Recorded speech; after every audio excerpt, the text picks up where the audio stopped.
વિદ્યાર્થી મિત્રો, તો આજે આપણે શીખીશું ધોરણ 12 પાઠ 9 ભૂગોળમાં કુદરતી સંસાધન. વિદ્યાર્થી મિત્રો, તો આજે આપણે શીખીશું જળ સંસાધન સંબંધી સમસ્યાઓ અને તેના ઉકેલો. પ્રવર્તમાન સમયમાં આપણે જાણીએ છીએ કે જળ પ્રદૂષણ છે તે ખૂબ જ વધતું જાય છે. ઠેર ઠેર જળાશયોમાં પ્રદૂષણ અત્યંત વધતું જાય છે. સમુદ્ર તટે પણ સહેલાણીઓ જ્યાં ફરવા માટે જાય છે તો પણ ત્યાં ખૂબ જ પ્રદૂષણ વધતું જાય છે.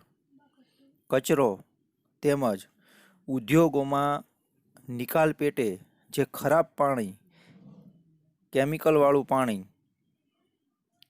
તેમજ શહેરી વિસ્તારમાં શહેરીકરણ વધવાને કારણે જે ગંદુ પાણી છે તેના કારણે પણ જળ પ્રદૂષણની સમસ્યાએ એક મોટો ભાગ ભજવ્યો છે. આ જળ પ્રદૂષણ જો નિવારવામાં ન આવે તો ભવિષ્યની અંદર ખૂબ જ મોટું નુકસાન થઈ શકે તેમ છે.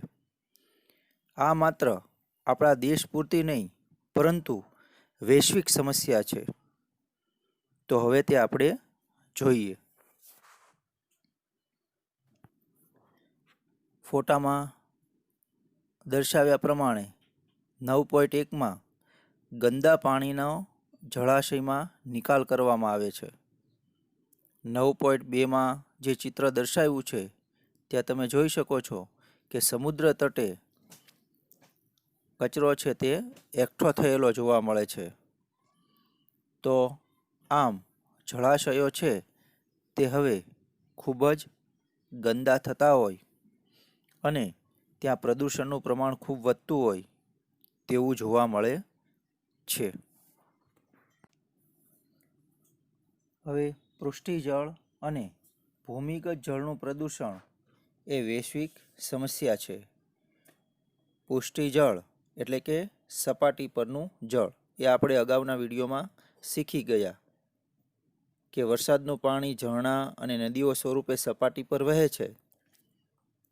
એટલે કે તળાવો, સરોવરોમાં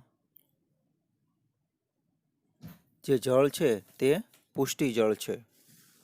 બીજું છે ભૂમિગત જળ.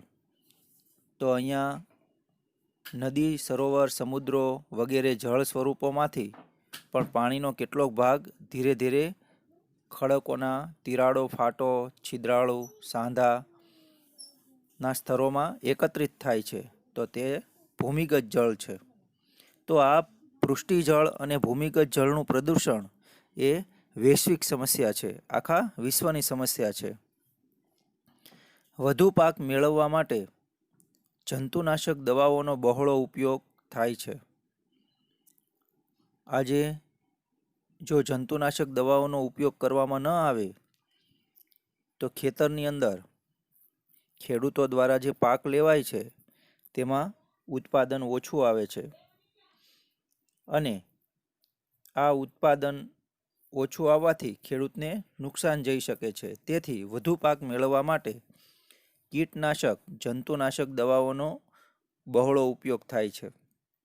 વૃષ્ટિજળની સાથે આ જંતુનાશક દવાઓ પાણીમાં ભળી નદીઓ અને તળાવોના જળને પ્રદૂષિત કરે છે. તો અગાઉ આપણે જોયેલું હતું કે વૃષ્ટિજળ એટલે કે વરસાદી જળ. તો આ વરસાદી જળને કારણે એટલે કે વૃષ્ટિજળની સાથે આ જંતુનાશક દવાઓ પાણીમાં ભળી નદીઓ અને તળાવોના જળને પ્રદૂષિત કરે છે. આ રીતે પૃષ્ઠિજળ પ્રદૂષિત થાય છે. પૃષ્ઠિજળ એટલે કે સપાટી પરનું જળ છે તે પ્રદૂષિત થાય છે. કેટલીક ધાર્મિક માન્યતાઓને કારણે નદીઓમાં શબ વહેવડાવવામાં આવે છે. આપણી ભારતીય સંસ્કૃતિ મુજબ શબને જો અમુક નદીઓની પવિત્ર નદીઓની અંદર વહેવડાવવામાં આવે તો તે અતિ પવિત્ર ગણાય છે. તો આવી ધાર્મિક માન્યતાઓને કારણે નદીઓમાં શબ વહેવડાવવામાં આવે છે. ફૂલ અને અન્ય ચીજ વસ્તુઓ નદીઓમાં પધરાવવાને પરિણામે નદીના જળ પણ દૂષિત થાય છે. ગંગા નદી દૂષિત થવામાં આ પણ એક કારણ છે.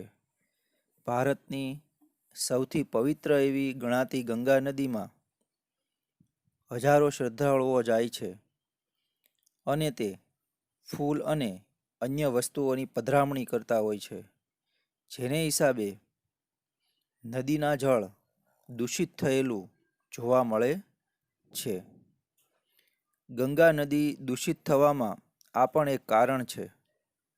હરિદ્વાર નદી કાંઠે મંદિરોમાં આરતી ટાણે પ્રગટાવેલા હજારો દીવા નદીમાં વહેતા મૂકવાની પરંપરા વર્ષોથી ચાલી આવે છે, જેનાથી નદી જળ દૂષિત થાય છે.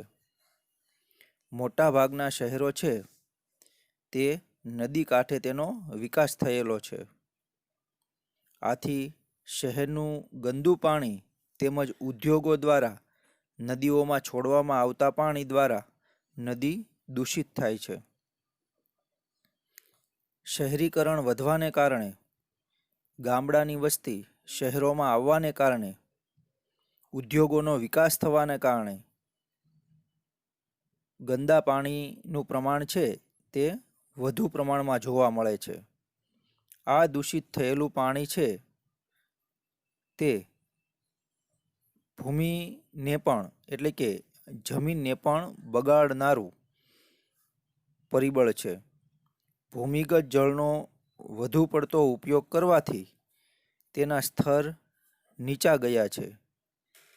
પરિણામે તેમાં ક્ષારનું પ્રમાણ પણ વધ્યું છે. ક્ષારયુક્ત પાણીના ઉપયોગથી અનેક રોગોનું પ્રમાણ વધ્યું છે. તેમજ આ ભૂમિગત જળથી સિંચાઈ કરવાથી જમીન ક્ષારયુક્ત અને બિન ઉપજાઉ બનતી જાય છે. એટલે કે આ ક્ષારયુક્ત પાણીના ઉપયોગથી અનેક રોગોનું પ્રમાણ વધ્યું છે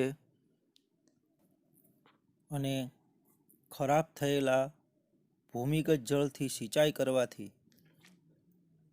જમીન ક્ષારયુક્ત અને બિન ઉપજાઉ બનતી જાય છે, તેમાં ઉપજ મળતી નથી. ક્યાંક કારખાનાઓના દૂષિત રસાયણયુક્ત પાણી બોરમાં ઉતારવામાં આવે છે, જેને પરિણામે ભૂમિગત જળ દૂષિત થાય છે. આનું મુખ્ય ઉદાહરણ છે જેતપુર. જેતપુરમાં એક સમયે ખૂબ જ સાડી ઉદ્યોગ છે તે ખીલેલો હતો, પરંતુ આ સાડી ઉદ્યોગનું કેમિકલવાળું અને રંગ રસાયણવાળું પાણી છે તે જમીનમાં ઉતરતા આજુબાજુના જમીન વિસ્તારમાં, તળાવોમાં કેમિકલના હિસાબે અને આ પાણી ઢોર તેમજ પશુ પક્ષીઓ અને માનવ તેનો ઉપયોગ કરવાથી નુકસાન થયું, જેથી કરીને આ ઉદ્યોગો બંધ કરવામાં આવ્યા. તો આ રીતે દૂષિત બનેલા ભૂમિગત જળનો ઉપયોગ નુકસાનકારક નીવડે છે.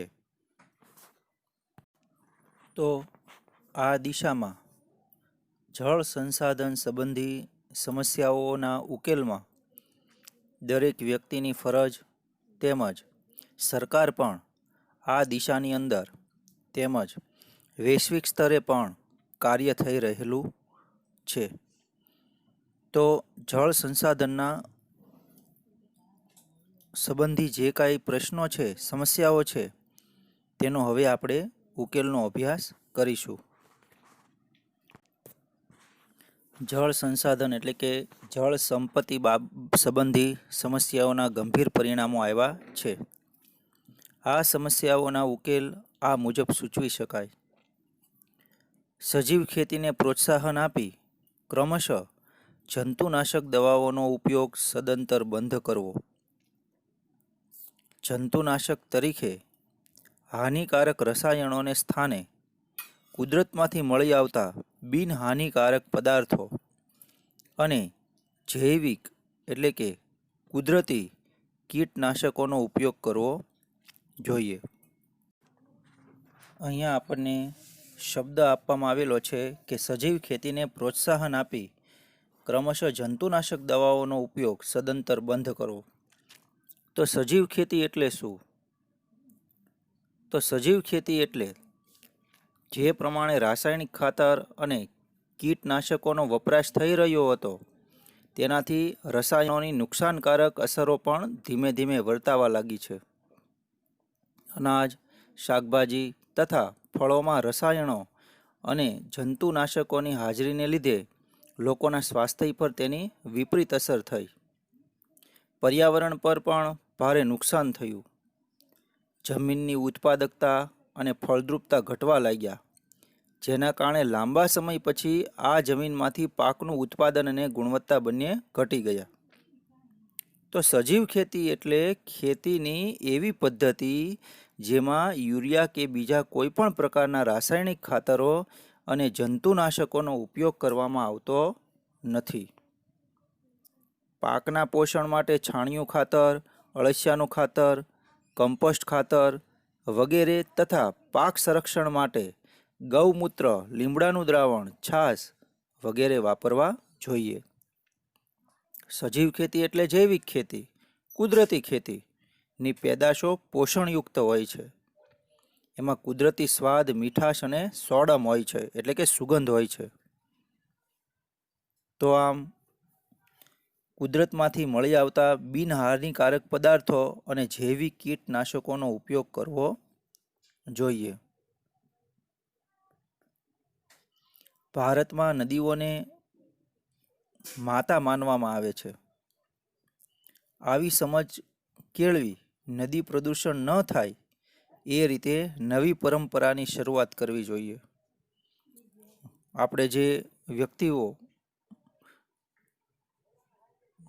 રૂઢિગત રીતે, પરંપરાગત રીતે જે નદીઓની અંદર કોઈ પણ પ્રકારની વસ્તુઓને, હમણાં આપણે જોયું કે શબ છે તેને વહેતું મૂકવામાં આવે છે, એટલે કે પધરાવવામાં આવે છે. બીજી બધી અન્ય વસ્તુઓ પણ નદીની અંદર પધરાવવામાં આવે છે, જળની અંદર પધરાવવામાં આવે છે. તો તેના હિસાબે જળમાં પ્રદૂષણનું પ્રમાણ વધે છે. તો આને અટકાવવું જોઈએ. શહેરનું ગંદુ પાણી અને ઉદ્યોગો દ્વારા છોડવામાં આવતું દૂષિત પાણી નદીમાં છોડતા પહેલાં યોગ્ય ટ્રીટમેન્ટ આપ્યા બાદ બિનહાનિકારક બનાવવું જોઈએ. આપણે જોઈએ કે જે વિકસતા શહેરો છે, જેમનો ખૂબ જ વિકાસ થઈ રહ્યો છે, તો તેવા શહેરોનું ગંદુ પાણી અને ઉદ્યોગોનું પ્રમાણમાં પણ, એટલે કે આધુનિકીકરણ થઈ રહ્યું છે.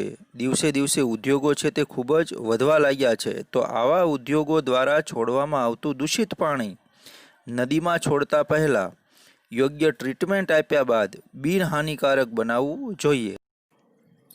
ભૂમિગત જળનો ઉપયોગ ઘટાડવા માટે વૃષ્ટિ જળનો સંચય કરી તેનો ખેતીમાં ઉપયોગ કરવામાં આવે, તેમજ અદ્યતન ટેકનોલોજીનો ઉપયોગ કરી ઓછા પાણીથી ખેતી કરવામાં આવે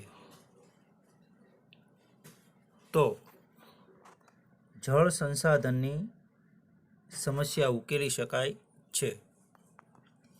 બોરમાં પ્રદૂષિત પાણી ઉતારવું એ ગંભીર ગુનો બને છે, જેથી આ પ્રકારની ગુનાહિત પ્રવૃત્તિ અટકાવવી જોઈએ. આપણે અગાઉ જોયેલું કે જેતપુરમાં ચાલતો જે સાડી ઉદ્યોગ છે, તે ઉદ્યોગોનું સાડી રંગેલું પાણી છે તે તળાવમાં અને જમીનમાં શોષાતું હતું, જેથી આજુબાજુના તળાવોની અંદર પશુ પક્ષીઓને, માનવોને નુકસાન પણ થતું હતું. તો આવા ઉદ્યોગો સામે કાર્યવાહી કરીને તેને બંધ કરવામાં આવ્યા છે. તેવી જ રીતે બોરમાં પ્રદૂષિત પાણી ઉતારવું એ ગંભીર ગુનો છે, જેથી આ પ્રકારની ગુનાહિત પ્રવૃત્તિ થતી હોય તો તેને અટકાવવી જોઈએ. હવે પછીનો મુદ્દો છે ભૂમિ સંસાધન. આદિકાળથી માનવી ભૂમિનો વિવિધ રીતે ઉપયોગ કરતો આવ્યો છે. ભૂમિ એટલે કે જમીન. તેમાં સૌથી વધુ ઉપયોગ ખેતી માટે થાય છે. ખેતીના ઉપયોગમાં આવતા ભૂમિભાગને જમીન કહેવામાં આવે છે અને અન્ય ઉપયોગ થતો હોય ત્યારે તેને ભૂમિ કહે છે. દાખલા તરીકે રહેઠાણ, પરિવહન એટલે કે વાહન વ્યવહારના માર્ગો, ઉદ્યોગો, ઉપવનો, જળાશયો બનાવવા માટે માનવી ભૂમિનો ઉપયોગ કરે છે. પડતર અને ખરાબાવાળી જમીનને કેળવીને માનવી તેને ખેતીલાયક બનાવે છે. આમ અનેક રીતે માનવી ભૂમિનો ઉપયોગ કરે છે.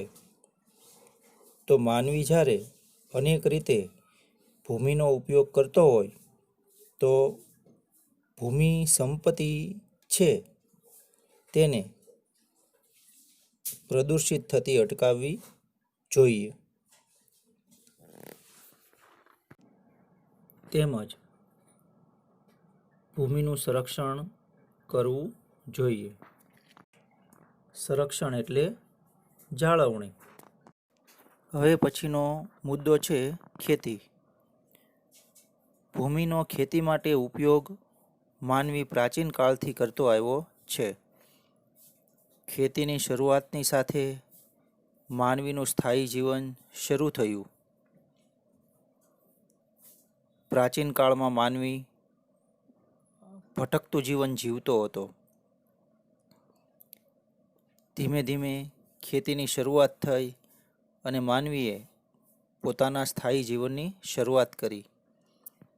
ખેતીનો વિકાસ માનવીના સામાજિક અને આર્થિક પરિવર્તનમાં મહત્વનું પરિબળ છે. માનવીએ સમાજ ઊભો કર્યો તેમજ આર્થિક કમાણી કરી શક્યો. એટલે કે આર્થિક પરિવર્તનો જે કાંઈ આવ્યા તો તે ખેતીના વિકાસને આભારી છે. ઇજિપ્ત અને ભારતમાં ઉપજાઉ સ્થાનો પર સદીઓથી ખેતી કરવામાં આવતી હતી. ભારતમાં વેદકાળમાં પણ પદ્ધતિસર ખેતી કરવામાં આવતી હતી. એના ઉલ્લેખો જોવા મળે છે. આમ પણ જોઈએ તો ભારત એ આજે પણ ખેતી પ્રધાન દેશ છે. ભારતમાં મોટાભાગની વસ્તી છે તે ખેતી પર નભે છે. ભારત એ વિકાસશીલ દેશ છે. તો આમ સમય જતાં સંસ્કૃતિના વિકાસની સાથે અનુકૂળ આબોહવા અને ફળદ્રુપ જમીન વિસ્તારમાં સ્થાયી ખેતી પદ્ધતિ વિકાસ પામી. વિશ્વભરમાં તે ઝડપથી ફેલાઈ ગઈ. પરિણામે ગ્રામીણ વસાહતો અસ્તિત્વમાં આવી. વસાહતો એટલે કે રહેઠાણના સ્થળો અસ્તિત્વમાં આવ્યા. 18મી સદીમાં યુરોપમાં ઔદ્યોગિક ક્રાંતિની શરૂઆત થઈ. તેની અસર એશિયા, અમેરિકા અને આફ્રિકાના દેશોમાં થઈ. યુરોપી સંસ્થાઓમાં ખેતી ક્ષેત્રે પરિવર્તન આવ્યું. તેમાં વિશિષ્ટીકરણ થયું, જેમાં ઘઉં, ડાંગર, શેરડી, કપાસ, ચા, કોફી, રબર વગેરે મુખ્ય પાક બન્યા. આ પાકની માંગ વધતા વ્યાપારિક અને બાગાયતી ખેતીનો વિકાસ થયો. અહીંયા આપણને કહેવામાં આવ્યું છે કે બાગાયતી ખેતી અને વ્યાપારિક ખેતી. તો તે પહેલાં આપણે સમજી લઈએ. બાગાયતી ખેતી એટલે કે જે ખેતરમાં રબર, ચા, કોફી, નાળિયેર ઉપરાંત સફરજન, સંતરા, આંબળા, લીંબુ, દ્રાક્ષ, ખલેલા વગેરે ફળોની ખૂબ જ માવજત સાથે ખેતી કરાય છે. એમાં વધુ મૂડીરોકાણ, કુશળતા, સિંચાઈ, પરિરક્ષણ, પરિવહનની સુવિધા અને તકનીકી જ્ઞાન વગેરે હોવું જરૂરી છે. ત્યારે તે ખેતીને બાગાયતી ખેતી કહે છે. હવે બીજો શબ્દ છે વ્યાપારિક ખેતી. તો જ્યાં સિંચાઈની સુવિધા વધી છે ત્યાં રાસાયણિક ખાતરો, કીટનાશકો અને વિવિધ પ્રક્રિયાઓમાં યંત્રોના વ્યાપક પ્રમાણમાં ઉપયોગથી ખેતીમાં યાંત્રિકીકરણ જોવા મળે છે. તે ખેતીને સઘન ખેતી કહે છે. આ ખેતીમાં આર્થિક વળતરને મહત્ત્વ અપાતું હોવાથી તેને વ્યાપારિક ખેતી પણ કહે છે. દાખલા તરીકે વ્યાપારિક ખેતીનું ઉદાહરણ છે રોકડિયા પાકો. તો આમ પાકની માંગ વધતા વ્યાપારિક અને બાગાયતી ખેતીનો વિકાસ થયો. વિશ્વમાં ખેતીના વિવિધ પાકની વૈશ્વિક હેરફેર થઈ.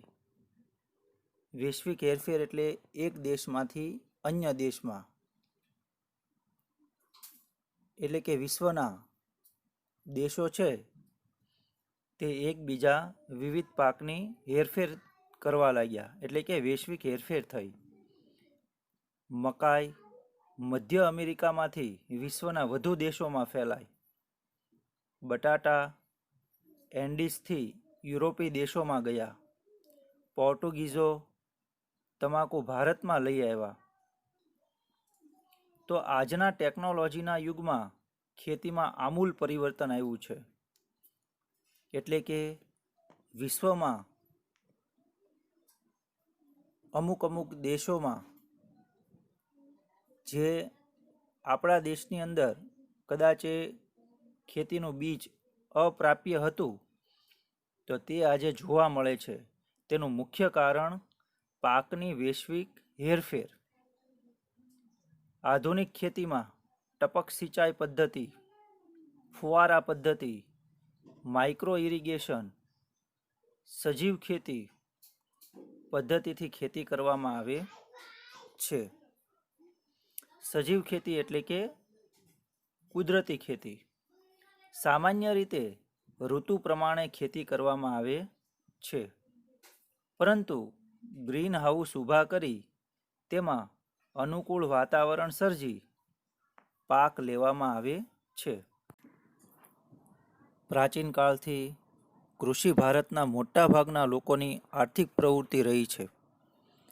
આજે પણ ભારતની અર્થવ્યવસ્થાનો મુખ્ય આધાર કૃષિ જ રહ્યો છે. ખેતી ભારતનું એક મહત્વનું સંપત્તિ છે. શ્રમ શક્તિના લગભગ 60% જેટલા લોકો ખેતી કાર્યમાં જોડાયેલા છે. ભારતના લોકોને માત્ર ખોરાક પૂરો પાડવા ઉપરાંત ઉદ્યોગો માટે વિવિધ પ્રકારનો કાચો માલ પણ ખેતીમાંથી જ મળે છે. રાષ્ટ્રીય ઉત્પાદનમાં કૃષિનો લગભગ 22% જેટલો હિસ્સો છે. નિકાસમાં પણ ખેતી પાકો અને ખેત પેદાશોનો લગભગ 18% જેટલો હિસ્સો છે, જેનાથી દેશને દર વર્ષે વિદેશી હુંડિયામણ પ્રાપ્ત થાય છે. આમ ભારતીય અર્થતંત્રમાં મુખ્યત્વે ખેતી પર આધારિત છે. એટલે આજના ટેકનોલોજીના યુગમાં ખેતીમાં આમૂલ પરિવર્તનો આવેલા જોવા મળે છે. તેમાં ધાન્ય પાક, કઠોળ, તેલીબિયા, પીણા, રોકડિયા પાક, ઔષધિ મસાલા પાક, ફળ ફળાદી, શાકભાજી વગેરેની પેદાશો લેવામાં આવે છે. ગ્રીન હાઉસ ઊભા કરી અનુકૂળ વાતાવરણ સર્જી ને પાક લેવામાં આવે છે. જો અમુક છોડને પૂરતા પ્રમાણની અંદર ગરમી ન મળતી હોય તો આવા ગ્રીન હાઉસ ઊભા કરવામાં આવે છે અને પાકનું સંરક્ષણ કરવામાં આવે છે. તો આમ આજના ટેકનોલોજી યુગમાં ખેતીમાં આમૂલ પરિવર્તન આવ્યું છે. હવે પછીના વિડીયોમાં આપણે ભૂમિ સંસાધન સાથે જોડાયેલી સમસ્યાઓનો અભ્યાસ કરીશું.